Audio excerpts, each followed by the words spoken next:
Hola a todos, hemos vuelto después de algún tiempo parados sin poder hacer el canal aquí de YouTube, pero todo por motivos profesionales. Sabéis que trabajo en Cuarto Milenio, ya llevamos ahí 14 años en el programa y hubo bastante trabajo este último tiempo y bueno, de todas formas quiero comentaros que uno de los últimos programas incluyó un reportaje mío sobre los platillos voladores nazis en Galicia. Sí, estáis oyendo bien.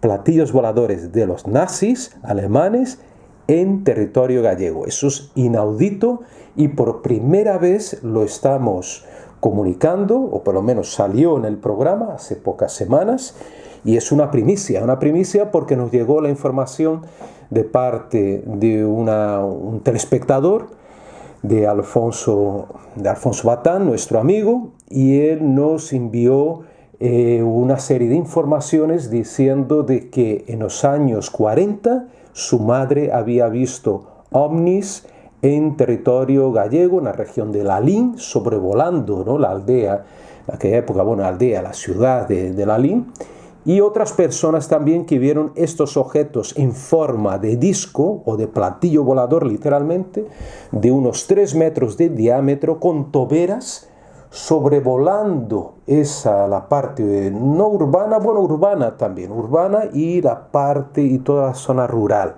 Y algunos de ellos posándose de forma suave y alguno que otro estampándose contra el suelo. Vamos a ver por qué nazis, porque a partir de informaciones que el mismo Alfonso recogió, él que es un experto además en armas, conoce muy bien todo el tema militar, él tuvo contacto con personas en el aeropuerto que está al norte de Lalín, de Las Rozas, en que allí trabajaron algunos agentes a servicio de Tercer Reich durante la Segunda Guerra Mundial.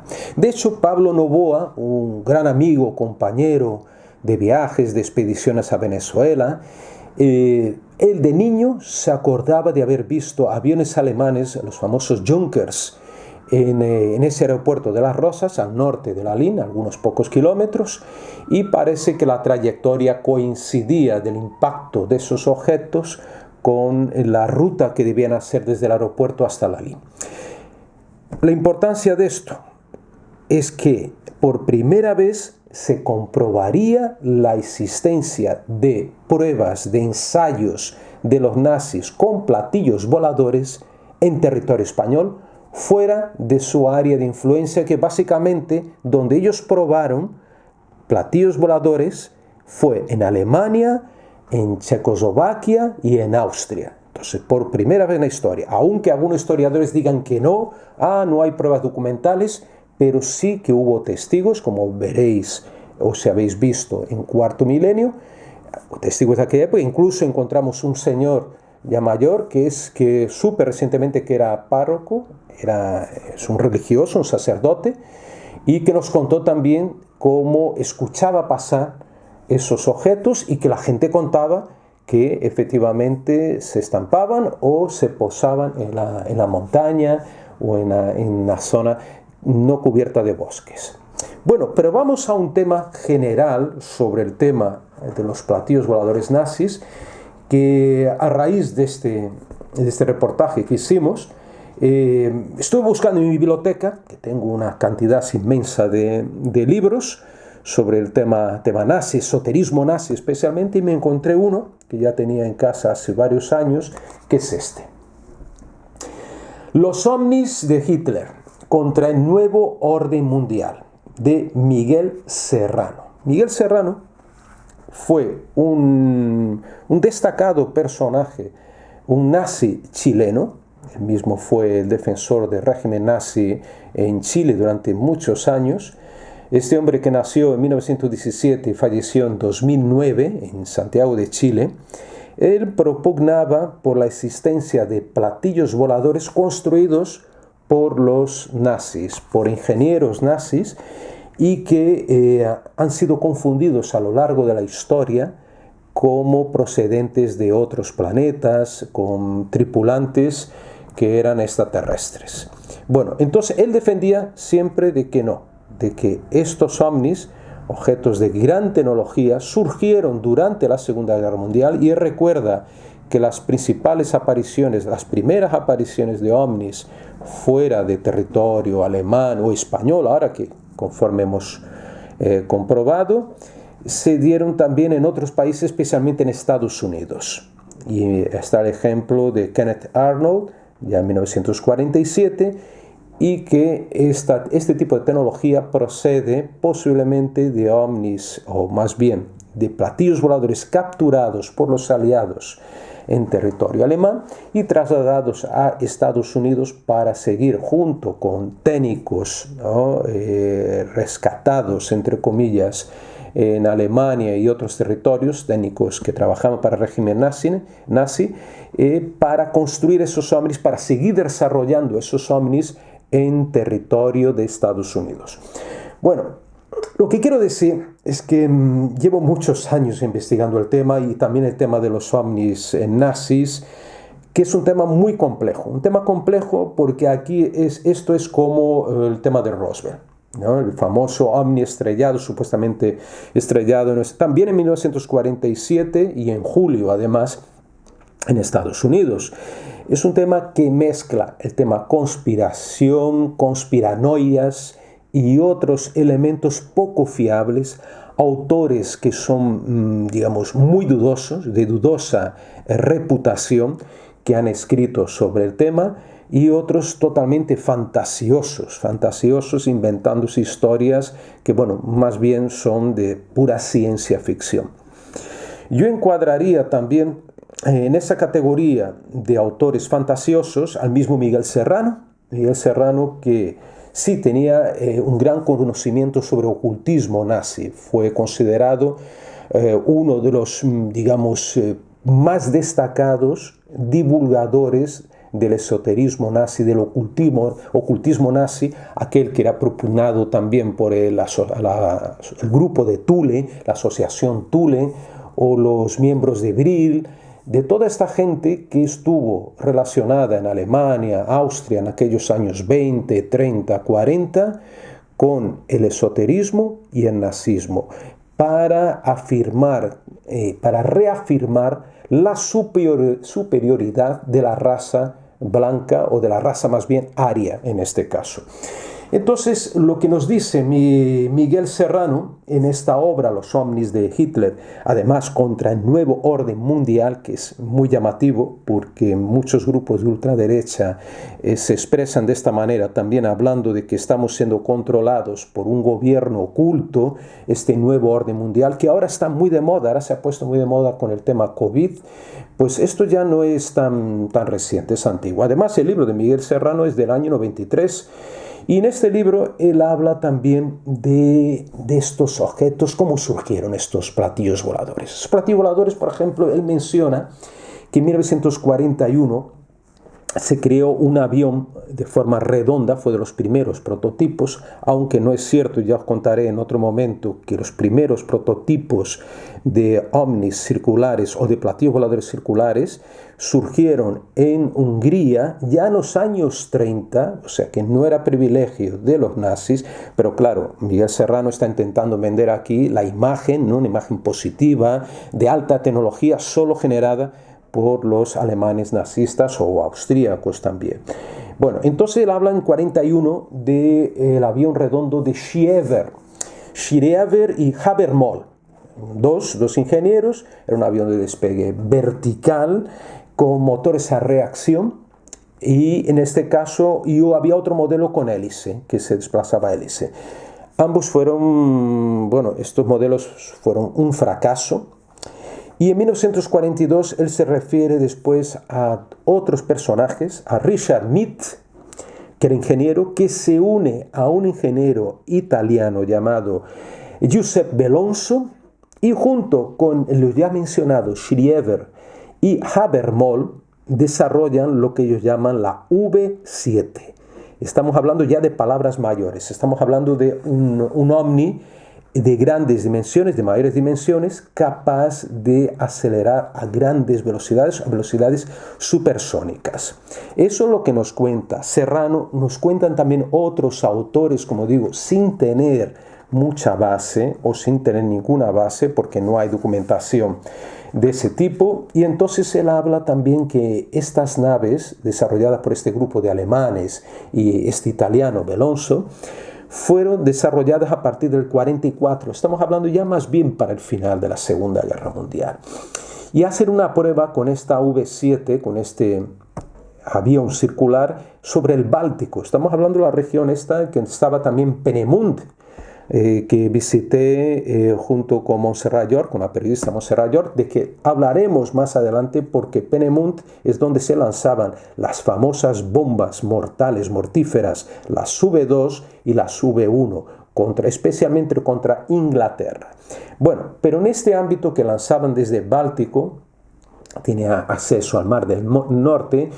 Se supone, según Serrano, de que sí que funcionaron algunos de estos aparatos de forma circular, que más tarde serían confundidos con los platillos voladores procedentes de otros mundos, de otros planetas. Entonces, el tema más discutido de todos es un modelo o una serie de modelos de la rama del grupo que se llamaba Jaunebau, cuyo nombre, cuyo origen no se sabe exactamente, o su significado, y se hablaba ya estamos hablando de palabras mayores, de ser cierto que es muy improbable, porque hasta ahora no se ha encontrado documentación veraz sobre estos Jaunebau, porque el primer relato que hay de un Jaunebau es de 1958 en un libro de un especialista en armas secretas alemanas, y que es muy posterior a la Segunda Guerra Mundial. Estamos hablando del año 58. Bueno, entonces Serrano habla de un Jaunebau,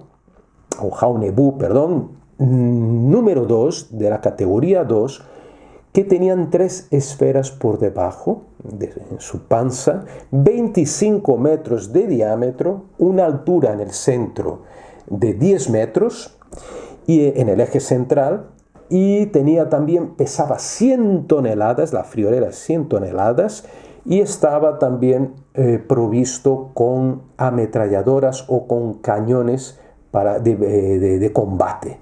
Estaba blindado justamente para defenderse de los aviones enemigos, en este caso aliados.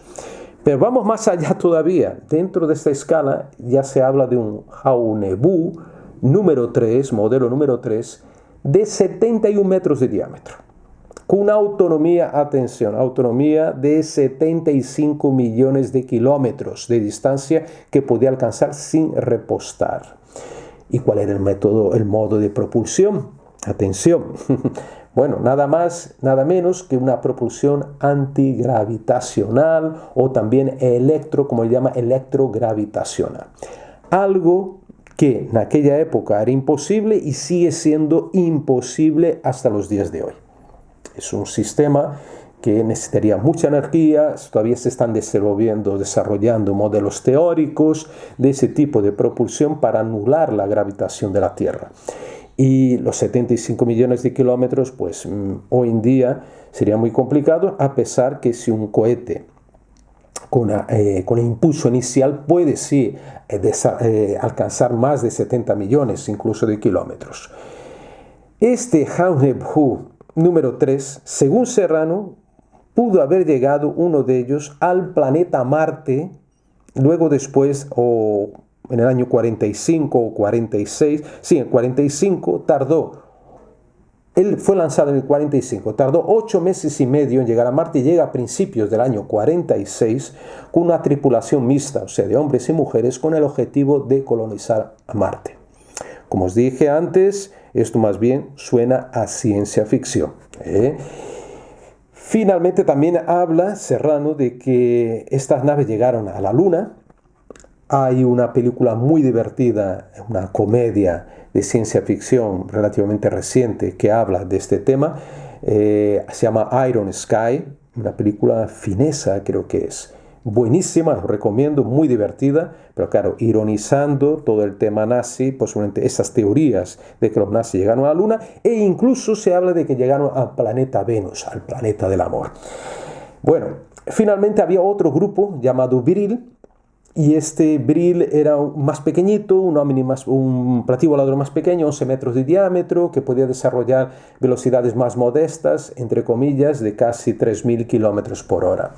Finalmente ellos hablan de una nave, de una especie de estación orbital que los nazis desarrollaron, llamada nave Andrómeda. Esta nave Andrómeda tenía 109 metros de longitud, era como un puro, podía albergar en su interior 2 Jaunebus y una nave Vril, aparte de una tripulación, un sistema de control y que podía estar orbitando la Tierra.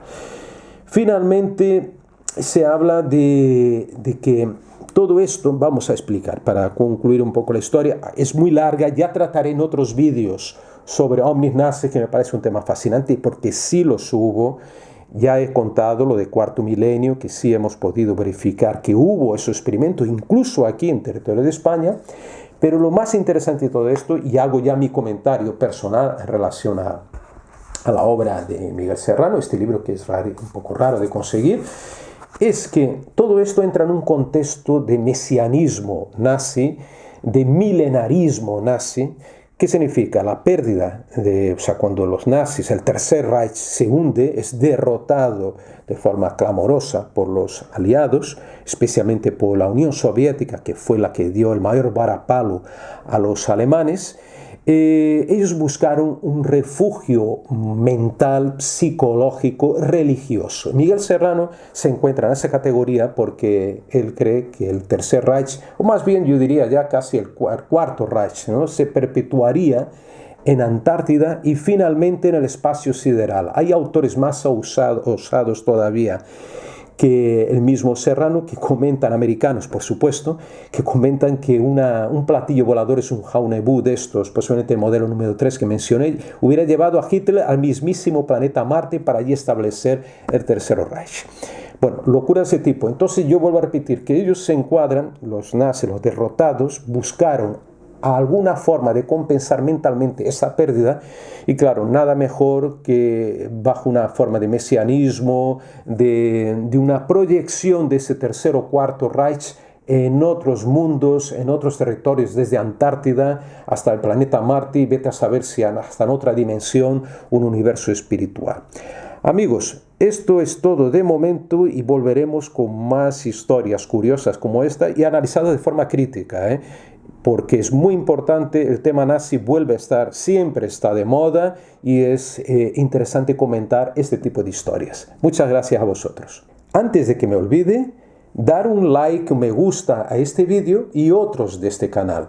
Y además os pregunto y me contestáis, ¿creéis que existieron los platillos voladores nazis? O por lo menos platillos más normalitos con propulsión a reacción o a hélice, o aquellos movidos a energía antigravitacional.